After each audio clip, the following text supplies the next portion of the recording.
नमस्कार, कैसे हैं? उम्मीद करता हूं शानदार होंगे और मैं ये भी उम्मीद करता हूं कि आप लोगों की होली चकाचक गई होगी। मस्त पेपर आ गया है, लेकिन उसके लिए तैयारी कर रहे होंगे आप। मैंने ढेर सारे वीडियोस आप तक पहुंचाए हैं जिनके माध्यम से आपने अच्छे से तैयारी कर ली होगी। ठीक, अब बारी है ऑब्जेक्टिव की। ऑब्जेक्टिव की तैयारी केमिस्ट्री में किसी भी एग्जाम के लिए अगर करनी है तो मैं आपको बता दूं, 12th केमिस्ट्री का जो पोर्शन है उसके कुछ इंपॉर्टेंट ऑब्जेक्टिव की मैं आपके लिए सीरीज लेके आया हूं।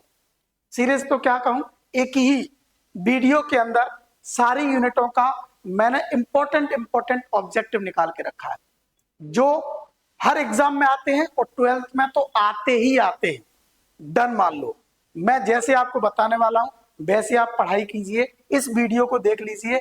इस वीडियो को देखने के बाद आपको ऑब्जेक्टिव की तैयारी में बहुत हद तक कुछ भी पढ़ने की जरूरत नहीं पड़ने वाली है। ठीक, क्यों? क्योंकि या तो यही आएंगे जो मैं आपको बता रहा हूं या फिर इनके जैसे ही आएंगे जो मैं इनको पढ़ाते पढ़ाते बीच में बता दूंगा। ठीक है, तो चलिए शुरू करते हैं बिना किसी देरी के। चैनल पर नए हैं तो सब्सक्राइब कर लो मेरे भाई, क्योंकि हम बहुत काम की चीजें एग्जाम के बाद भी आपको ढेर सारे ऐसे अच्छे वीडियोस देखने को मिलेंगे इस चैनल के माध्यम से जिनकी आपने कभी उम्मीद भी नहीं की होगी। ठीक है, तो चलिए शुरू करते हैं। पहला टॉपिक है सॉल्यूशन यानी विलयन। ठीक, पहला ऑब्जेक्टिव इस चैप्टर से कैसा बन सकता है? Formula of osmotic pressure. Answer आता है pi equal to C R T या pi equal to N upon V R T. ठीक, अब बोलोगे सर ये हिंदी में बोलते हैं परासरण दाब का सूत्र क्या है? ठीक, ये एक ऑब्जेक्टिव हो गया। अब मैं आपके इसके टाइप बता रहा हूं। फॉर्मूला ऑफ यानी जितने फॉर्मूले हैं इस यूनिट को उनको अलग से लिख लो। Molarity, molality, mole fraction, Raoult's law, Henry's law, सारे बॉन्ड फैक्टर, ये सारे के सारे फॉर्मूले ऑब्जेक्टिव में पूछे जा सकते हैं जैसे ये पूछा गया है। तो मैं एक क्वेश्चन आपको बता रहा हूं किसका, एग्जाम्पल का, बाकी की आपको बता रहा हूं काम। तो साइड में आप जो भी मटेरियल उसको रख लो और फुर्ती में रिवीजन करना शुरू कर दो। ठीक है, दूसरा देखिए, मोलैलिटी ऑफ प्योर वाटर, शुद्ध जल की मोलरता होती है 55.6। कुछ फिक्स वैल्यू होती है जिनमें से एक वैल्यू ये कई बार पूछा गया, बेहद इंपॉर्टेंट क्वेश्चन है। अच्छा, एक और क्वेश्चन देखिए, मोल फ्रैक्शन, सॉल्यूशन का मोल फ्रैक्शन टोटल कितना होता है? एक, वो भी आपको तुरंत बता रहा हूं। यानी मैं यहां पढ़ा रहा हूं और साइड में कुछ क्वेश्चन आपको बता रहा हूं। नेक्स्ट देखिए, एग्जाम्पल ऑफ कॉलिगेटिव प्रॉपर्टी, अणुसंख्या गुणधर्म कितने होते हैं? चार। चारों की एग्जाम्पल याद कर लो।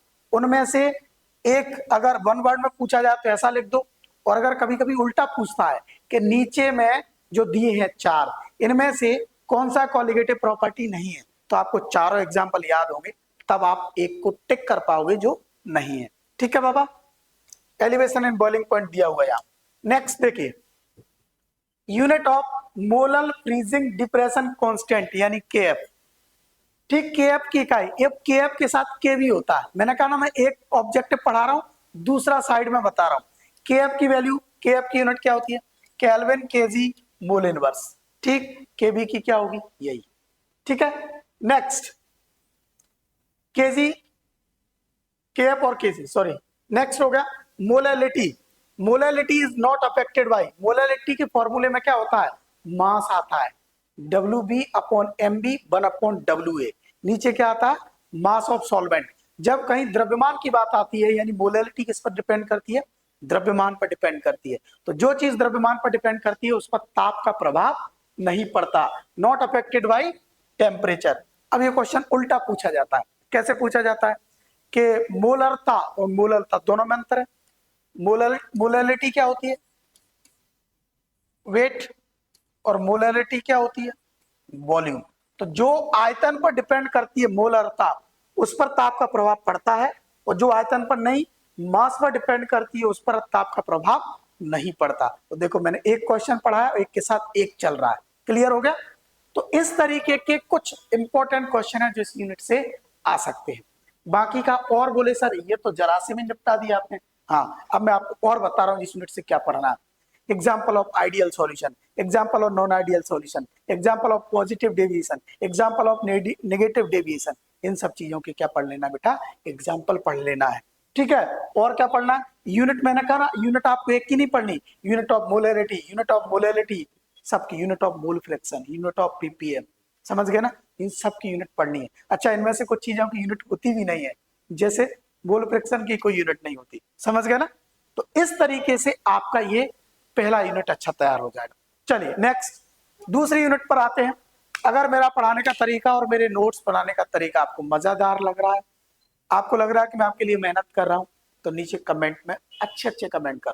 ठीक, क्या है कि बहुत सारे अपने आप को साबित करने के लिए भी मान काम करना पड़ता है, कभी कभी जरूरी है ना, आजकल ये भी जरूरी है। दूसरा टॉपिक है इलेक्ट्रोकेमिस्ट्री। इलेक्ट्रोकेमिस्ट्री में देखिए 5 ऑब्जेक्टिव लिखे हैं मैंने, 5 के साथ मैं आपको 10 पढ़ा दूंगा और ये बता दूंगा कि इस तरीके का ऑब्जेक्टिव आएगा।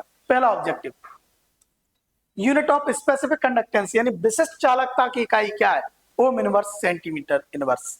अब आप देखो इससे आपको क्या करना है, आप यूनिट के अंदर के मटेरियल को निकाल लो और जहां जहां यूनिट है जिस जिसकी है फटाक से लिख लो।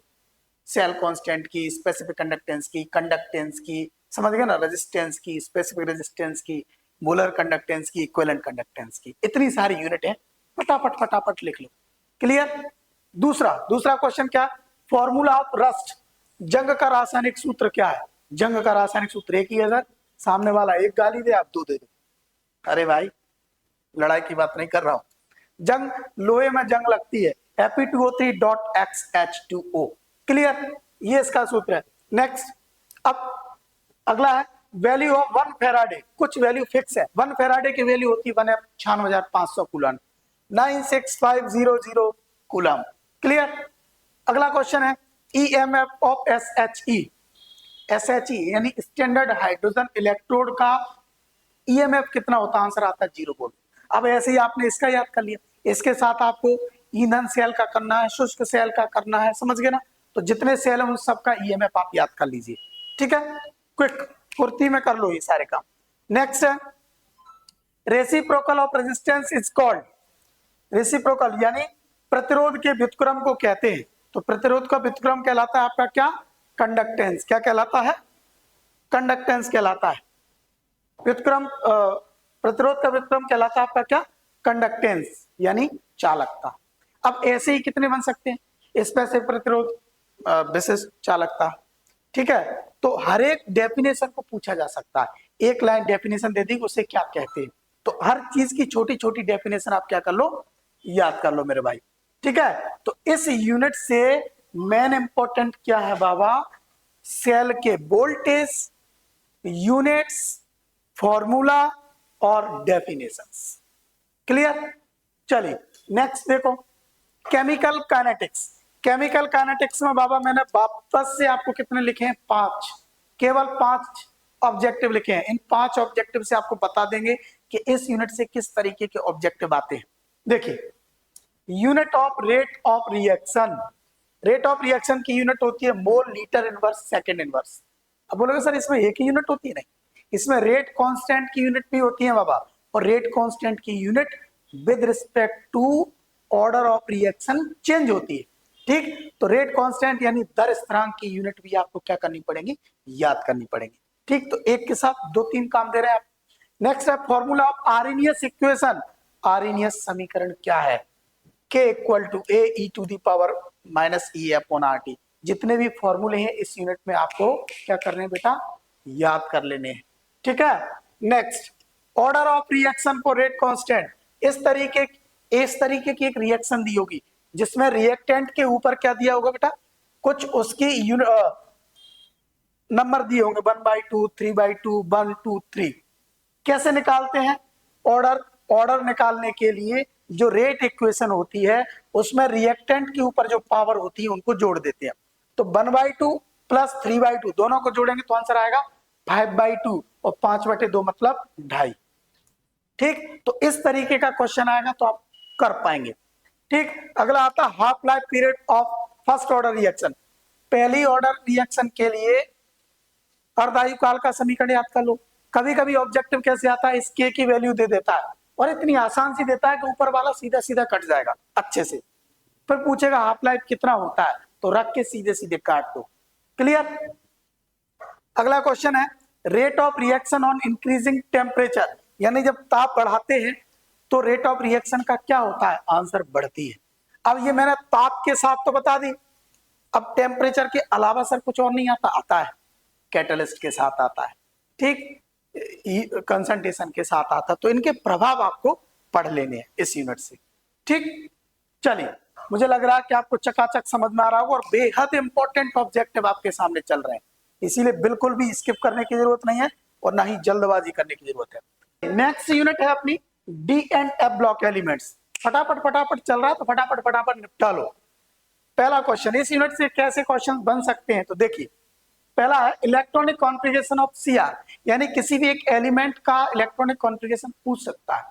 तो बोले सर एलिमेंट तो बहुत सारे हैं, तो कुछ फिक्स हैं, जैसे सीआर का हो गया, कॉपर का हो गया, जिंक का हो गया, सीडी का हो गया, ये कुछ इंपॉर्टेंट जो मैंने आपको बता दी। इनके इलेक्ट्रॉनिक विन्यास पर्सनली याद कर लो। 4s1 3d5 होता है। दूसरा, number of unpaired electron in Fe2 positive, किसी भी आयन के अंदर अनपेयर्ड इलेक्ट्रॉन पूछ सकता है। ये कैसे निकालते हैं सर, इसके लिए भाई आपको इलेक्ट्रॉनिक कॉन्फ़िगरेशन करना है, विन्यास करना है, और फिर आखिरी में देख लो डी में कितने। Fe2 पॉजिटिव का क्या होता है, 4s2 3d6 होता है, 3d6 होता है, इसमें से 2 पॉजिटिव यानी 2 इलेक्ट्रॉन ये चले गए। डी में 6 है, डी में 6 है तो क्या होगा ऐसा, 1 2 3 4 5 और 6, कितने बच गए 4, आंसर आ गया 4। इस तरीके से आपको अनपेयर्ड इलेक्ट्रॉन पर भी क्वेश्चन पूछ सकता है। अगला तीसरा क्या है सर, कि तीसरा कलर ऑफ, यानी एक कलर की लिस्ट बनी है, छोटी सी, आपने देखा होगा परीक्षा बोध अध्ययन में या कहीं पर भी मिल जाएगी। कुछ कंपाउंड के कुछ एलिमेंट्स हैं, उनके आयंस के कलर आपको याद कर लेने। 5-6 कलर हैं, उनमें से एक मैं आपको बता रहा हूँ जो इंपॉर्टेंट है, निकेल 2 पॉजिटिव होता है हरा। ठीक है, तो ये तीसरा काम आपको हो गया। चौथे नंबर पे मैक्सिमम ऑक्सीडेशन ऑफ Mn, यानी एक ऐसा एलिमेंट बताओ जो सबसे ज्यादा ऑक्सीडेशन नंबर शो करता हो, +7 मैग्नीज करता है। ठीक है, अगला है डी ब्लॉक एलिमेंट्स को आप क्या कहते हैं, आंसर आता है संक्रमण तत्व। अब ये तो एक ही क्वेश्चन हो गया, ऐसे ही आता है कि एफ ब्लॉक को क्या बोलते हैं, तो इनर ट्रांजिशन एलिमेंट यानी आंतर संक्रमण तत्व। समझ गए, तो संक्रमण तत्व हो गया और आंतर संक्रमण तत्व हो गया। और अगला क्या है, एफ में जो लेंथेनाइड के बाद एक्टिनाइड, एक्टिनाइड में सारे एलिमेंट कैसे हैं, रेडियो एक्टिव है। और अगला क्वेश्चन क्या हो सकता है, लेंथेनाइड में ऐसा कौन सा एलिमेंट है जो क्या होता है, रेडियो एक्टिव नहीं होता, तो आंसर आता प्रोमीथियम पीएम। बोले सर और जल्दी से बता दो, एक आध दो और सुन लो। ट्रांजिशन एलिमेंट यानी जो अपने संक्रमण तत्व है, संक्रमण तत्वों के अंदर ऐसे कौन से तत्व हैं जो संक्रमण तत्व नहीं होते, तो आंसर आता है जो पीछे के दिए ना, जिंक, कैडमियम और HgCO, ये जो आखिरी वाले, ये संक्रमण नहीं होते क्योंकि इनकी बाहरी डी कक्षा पूरी भरी होती है। ठीक, तो देखो मैंने 5 तो इंपॉर्टेंट बताए और 5 के साथ मैंने 5 और बता दिए। ठीक है, तो बहुत अच्छे से इस यूनिट का भी लगभग काम हो जाएगा। मैंने वैरायटी बता दी है कि आपको किस तरीके के क्वेश्चन करने हैं।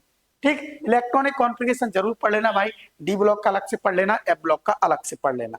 ठीक है, चलिए नेक्स्ट देखते हैं कोऑर्डिनेशन कंपाउंड। कोऑर्डिनेशन कंपाउंड में भी आप देखो 5-6 लिखे हुए, वैरायटी लिखी हुई है, इंपॉर्टेंट लिखे हुए, इनको पढ़ लो और इनके जैसे भी पढ़ लो। कैसे, ऑक्सीडेशन स्टेट यानी हिंदी में बोलते हैं ऑक्सीकरण अवस्था। ऑक्सीकरण अवस्था पूछेगा किसकी निकालते हैं, हमेशा मेटल की। मेटल की निकालते कैसे, इनकी हमें पता होती है, Cn की कितनी होती है -1, -1 × 6 यानी -6 और यहाँ पर +4। ठीक, तो +4 -6 के अंदर में कितने का डिफरेंस है, 2 का, तो आंसर आ जाएगा +2। इस जो बच्चे ऑक्सीडेशन स्टेट निकालेंगे तभी तो IUPAC होगा, तो ऑक्सीडेशन स्टेट वाला क्वेश्चन आ सकता है। दूसरा, एक एग्जांपल याद कर लिए, न्यूट्रल लिगेंड बहुत इंपॉर्टेंट है, न्यूट्रल और लिगेंड नेगेटिव, तो न्यूट्रल वाला ऑब्जेक्टिव आ सकता है। एक पानी होता है, एक CO होता है, एक NH3 होता है अमोनिया, ये इंपॉर्टेंट है, इनको याद कर लीजिए। यहाँ हमने H2 लिख रखा है। अगला हो गया EDTA है हेक्साडेंटेड यानी 60 दंतुर, 1 दंतुर, 2 दंतुर, त्रिदंतुर, 60 दंतुर, यानी कितने दाता परमाणु हैं उस आधार पर EDTA बहुत इंपॉर्टेंट है, तो आपको टिक करना है ये 60 दंतुर है। तो इस तरीके से आपको एग्जांपल्स लिगेंड्स के याद करने हैं। अगला है जैसे सॉल्ट, यानी जैसे लवण का सूत्र क्या है, तो सीधे सीधे याद करना, ये लिखा हुआ है KPTCl3 (2 C2H4 यानी बॉन्ड C2H4 सॉरी। अगला है कोऑर्डिनेशन नंबर ऑफ PT, किसी भी कंपाउंड के अंदर कोऑर्डिनेशन नंबर पूछ सकता है। तो कोऑर्डिनेशन नंबर देखिए कैसे निकालते हैं, इससे कितने लिगेंड्स जुड़े हैं मोनोडेंटेड, जितने मोनोडेंटेड लिगेंड्स जुड़े होते हैं 6 जुड़े हैं, तो आंसर 6। ठीक, अगला क्वेश्चन आ सकता है आईयूपीएसी वाला। तो आईयूपीएसी तो अगर आपको आएंगे तो आईयूपीएसी लिख पाओगे, नहीं तो नहीं लिख पाओगे। बोले और सर, और आएगा इसमें से आइसोमेरिज्म। आइसोमेरिज्म को भी क्या ये लोग कभी कभार एग्जाम्पल में पूछ ले सकते हैं। हाइड्रेट आइसोमेरिज्म का एग्जाम्पल है, ठीक है। तो एग्जाम्पल आप किसकी याद कर लेना, आइसोमेरिज्म के कर लेना। ठीक, तो इस तरीके की वेराइटी के कुछ क्वेश्चन है जो आपको कोऑर्डिनेशन कंपाउंड से मिल सकते हैं। ठीक, अगला देखिए बायोमोलिक्यूल। बायोमोलिक्यूल, बोले सर बीच में ऑर्गेनिक कहां चली गई, रुको जरा पहले इसको पढ़ते। ठीक, chemical name of vitamin A.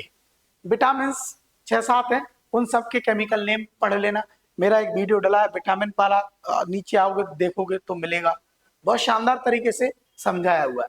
Vitamin A का नाम रेटिनॉल होता है क्योंकि विटामिन ए से आंखों में रोग होता है और आंखों में होता है रेटिना, इसीलिए इसका नाम होता है रेटिनॉल। ऐसे ही मैंने सारी विटामिनों को याद करवाया हुआ। ठीक, तो विटामिनों के नाम आप सबके याद कर लेना। ठीक, दूसरा फॉर्मूला ऑफ ग्लूकोज, जितनी भी चीजें उनके केमिकल फॉर्मूला आपको याद होना चाहिए। Glucose, fructose, galactose, lactose, starch, cellulose, sucrose, maltose, समझ गए ना, इन सब के फॉर्मूले आप याद कर लो। ठीक है, जिसमें से ग्लूकोज और फ्रैक्टोज, सुक्रोज ये बहुत इंपॉर्टेंट है। अच्छा, इनमें से कौन सी चीज एल्डोज होती है, कौन सी चीज हेक्सोज होती है, ये भी पूछा जाता है। तो मैंने बताया कि ग्लूकोज एल्डोज होता है। ठीक है, नेक्स्ट देखिए एग्जाम्पल ऑफ पॉलीसेकेराइड।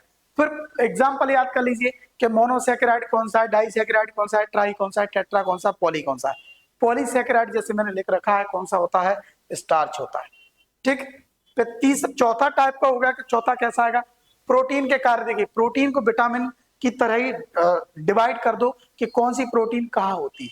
ठीक, तो मैंने यहाँ पर एग्जाम्पल में लिखा हुआ है कि बालों की प्रोटीन कौन सी होती है, केराटिन। ठीक है, दुग्ध शर्करा, दूध की शर्करा किसे कहते हैं, लैक्टोज। ठीक, तो इस तरीके से आपको क्या करना पड़ेगा, जैसे अब और बोलो सर डीएनए, तो डीएनए का एक काम लिख लो कि अनुवांशिक गुणों के लिए उत्तरदायी क्या है, डीएनए। प्रोटीन का संश्लेषण कौन करता है, आरएनए। क्लियर, तो ऐसे कुछ छोटे छोटे क्वेश्चन है जो आपको आरएनए से बायोमोलिक्यूल से पढ़ने। ठीक, अब अपन बात करते हैं ऑर्गेनिक केमिस्ट्री। तो ऑर्गेनिक केमिस्ट्री के लिए मैंने छोटी सी लाइन लिख रखी है। बोले सर ये तो चीटिंग है। चीटिंग नहीं है, एक्चुअली में क्या है, एक साथ पढ़ना है। मेरे को हमेशा ऐसा लगता है कि थोड़ा सा ठीक नहीं रहता। ऑर्गेनिक केमिस्ट्री अपने आप में केमिस्ट्री में अलग है। मैं 20 ऑब्जेक्टिव कल सुबह पक्का प्रॉमिस कर रहा हूँ, ये प्रॉमिस नहीं तोड़ूंगा।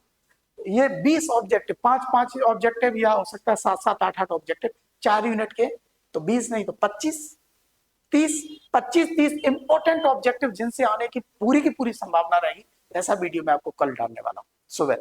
अभी इसके लिए आपको मजा आया हो और आपको अच्छा लगा हो कि मैंने मेहनत की है, तो बढ़िया कमेंट करो, खुश रहो, मस्त रहो, बिंदास रहो और चकाचक रहो।